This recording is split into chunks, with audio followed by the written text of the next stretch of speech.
All right, a very big welcome to you, my awesome viewers and subscribers. This is another great episode on your favorite political talk show, The Truth with Ben Jokes. It is Easter season, a season that symbolizes the death and resurrection of Jesus Christ. I pray that the joy and glory that come with resurrection will fill our homes and our lives. Amen. More than anything else, our country needs resurrection. Virtually all the sectors are all but dead. The Tinubu administration has almost completely crippled this country. Many who genuinely thought Tinubu could make a positive difference have given up on him. The strangest is his relationship with SHETTIMA, which has been described as chaotic many times in the media. Hours ago, Northern youths came out to complain that Tinubu is denying SHETTIMA of his constitutional rights by always refusing to hand over to him whenever he travels out of Nigeria. Look at it. Northern Youth Council has faulted Tinubu for allegedly refusing to hand over to VP SHETTIMA during absence. But some Southern APC supporters were quick to remind Northern youths that Buhari also treated Oshibajo the same way. Isn't it ridiculous that the APC are now doing do me, I do you, God know the vex?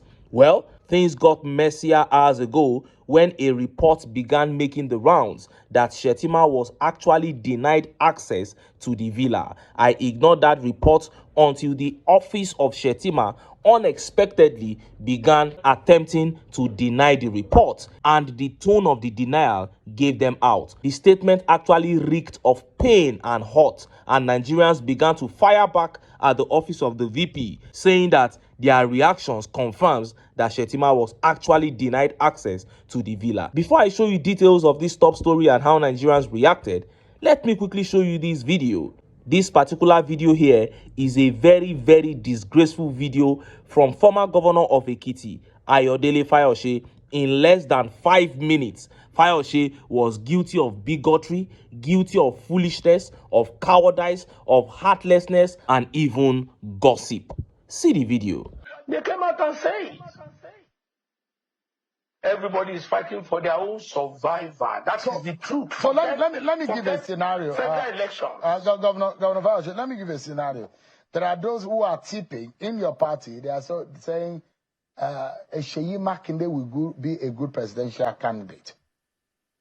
If you have a Sheyi Makinde, a Peter Obi, and Bola Tinubu on the ballot in 2027, where will you cast your ballot? Let me say to you, I have, when I saw an advert running on the social media, with all due respect to Governor Makinde, I forwarded it to him. And he called me. And he said he's not running. And he said he doesn't know anything about those flyers. And it was some guys, some boys flying it. He has not told me otherwise. And let me say to you, I will not put words in his mouth. I would rather believe whatever he tells me as a brother. And he told me that he's not going to be the person that will be used against the Yoruba man as president. I stand to be corrected. And I stand there to say that Governor Makinde, by what he has told me, will accept anything changes. What about My Peter name is Obi? Fayose. Considering what is happening in the country today, the groaning of a lot of Nigerians about the situation in the country, the economic situation in the country, there are those who say that they're faced with a lot of challenges, and perhaps under the Bola Tinubu's leadership, that Nigerians have seen a range of policy shifts, which immediately is impacting negatively on their pocket, and that perhaps people will be thinking of an alternative. In your mind, with what we have on the ground, is Peter Obi looking like an alternative, an option for you? Let me take you back to the days of Obasanjo and Olufalaye. People said Olufalaye will have done better. Obasanjo spent 8 years. Yaradua came, they said he was an angel.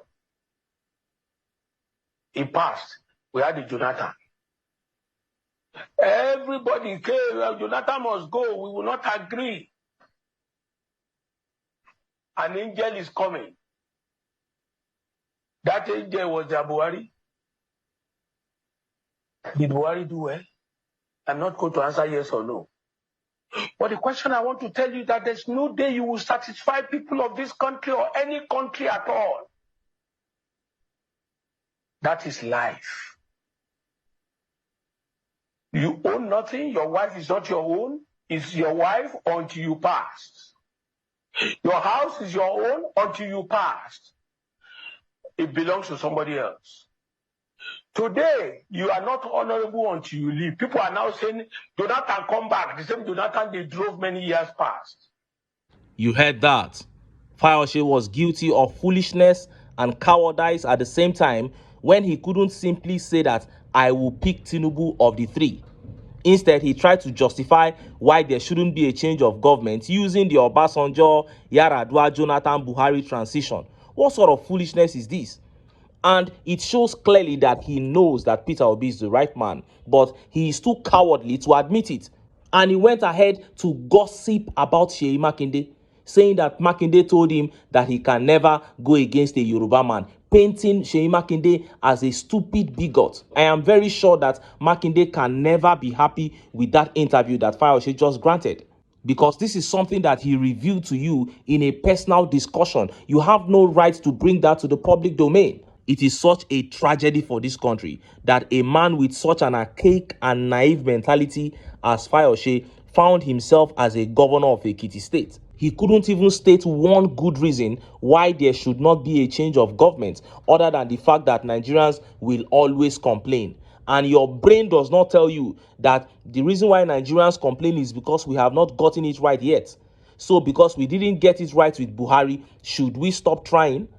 Fayose is indeed a disgrace to Ekiti State and this country as a whole. And of course, it is bye-bye to PDP. Many of the PDP chiefs have sold out. You can hear what Fayose is saying there. That is like publicly endorsing Tinubu. So the PDP chiefs have sold out to the APC. It is safe to say that PDP is obsolete at this moment, and only a coalition can save what is left of the PDP.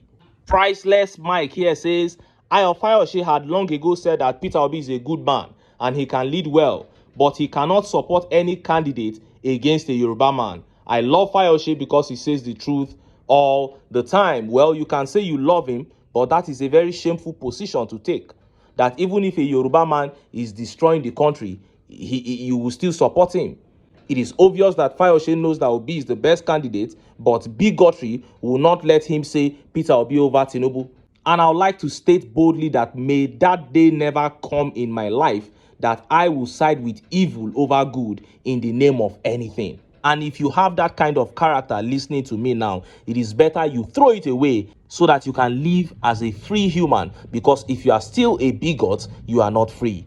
Now, let us look at the top story. Reports began flying around last night that SHETTIMA was denied access to the presidential villa. We ignored that report until SHETTIMA's office came out to deny it. And we all know that anytime the APC comes out to deny something, that thing is actually true. And the statement with which they debunked that report actually gave them out. Instead of issuing a simple statement, just debunking that report, they issued a very bogus statement that came with a tone that was filled with so much pain and hurt. Look at how the papers reported it. I was never denied access to presidential villa. Shettima. The presidency has debunked reports that Kashim Shettima was denied access to the presidential villa.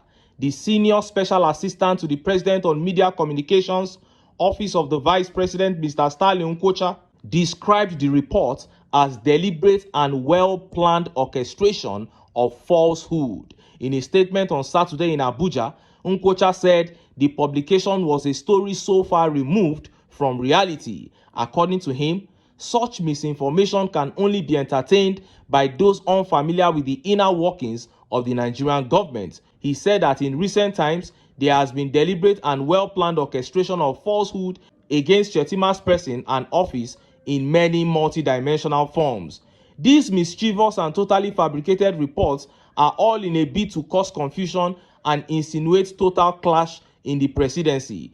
The latest in this string of disinformation is a report claiming that the vice president has been refused entry to the villa. This is a feeble attempt to traduce the person and office of His Excellency Vice President Kashim Shettima. For the record, nothing of the sort ever happened. These stories reflect a desperate attempt to undermine the president and his deputies' fidelity to the rule of law and our constitution. Let it be known that those pushing this falsehood do so in vain. It is understandable, though regrettable, that the mischief makers continue to underestimate the strength of the bond and goodwill between the president and the vice president. However, their questionable sources or habitual reliance on misinformation have once again led them astray. These fairy tales they publish serve no purpose beyond mischief and distraction.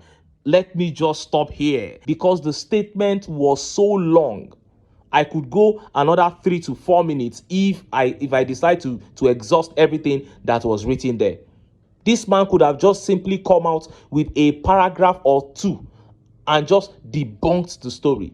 But he went on and on with so many rhetorics that showed clearly that the man was writing from a place of pain and discomfort. He said there is a bond between Tinubu and Shettima. He said there is goodwill between Tinubu and Shettima that many Nigerians are not aware of. Okay, if there is a bond between them, if there is goodwill between them, how come Tinubu has never handed over to Shettima if he's traveling out of Nigeria? How come?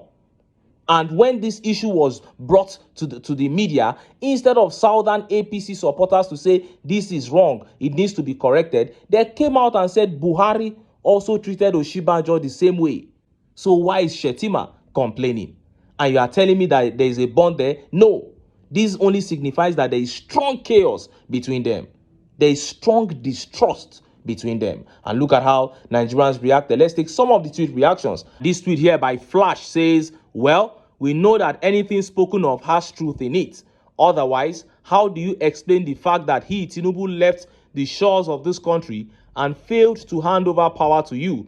All of his travels, he has never handed over to you or asked you to manage the affairs of this country. Yet you are telling me that there is a strong bond between the two of you. I am not foolish, please. And Temu here says, the person who said Osinbajo is an ice cream seller can't easily get into the villa. At least Osinbajo was always in the villa.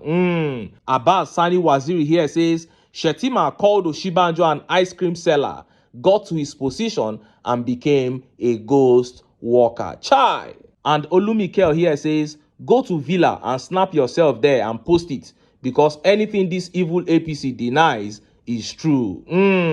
And Ola here says, Sheyi Tinubu's name is more powerful than your VP position. As it stands now, Ajay, keep playing dirty game. 2027, I go clear. And this tweet here says, so long he is defending it, trust me, he was denied. Don't ever believe anything that comes from the APC. Now, it is not as if denying Shettima access to the villa has any economic value. It is not as if it affects the price of bread or the price of gari or rice in the market. But you know me, I am always excited anytime there is chaos within the APC. These are the little things that, this is not even little. This is actually a very big deal. That Tinubu left the shores of Nigeria and Shettima was denied access into the villa is a very, very big deal. And I hope that from here, the relationship between them will continue to deteriorate so that this will lead to the eventual disintegration of the party. Because I know that if the APC remains in power, this country will never move forward. All the things we are experiencing in this country, the level of insecurity and poverty and unemployment, disunity that we are experiencing in this country got to the height that it is today under the APC. We were never this bad. And we are going to continue to sink as a nation with them in power. That is why I'm always excited whenever it looks like the party is going to crack. As the APC is getting shaky, I hope that Nigerians can unite and take the advantage from here, because this is the only country we have. We have no other place to call home, and we have the might, we have the strength in our number. If we can cast aside our differences, we can unite and take our country back. But until then, make I still enter town, make I go get some ogbonge political news wey una go like. Why? Because of una na I dey here, so don't go away. Don't go.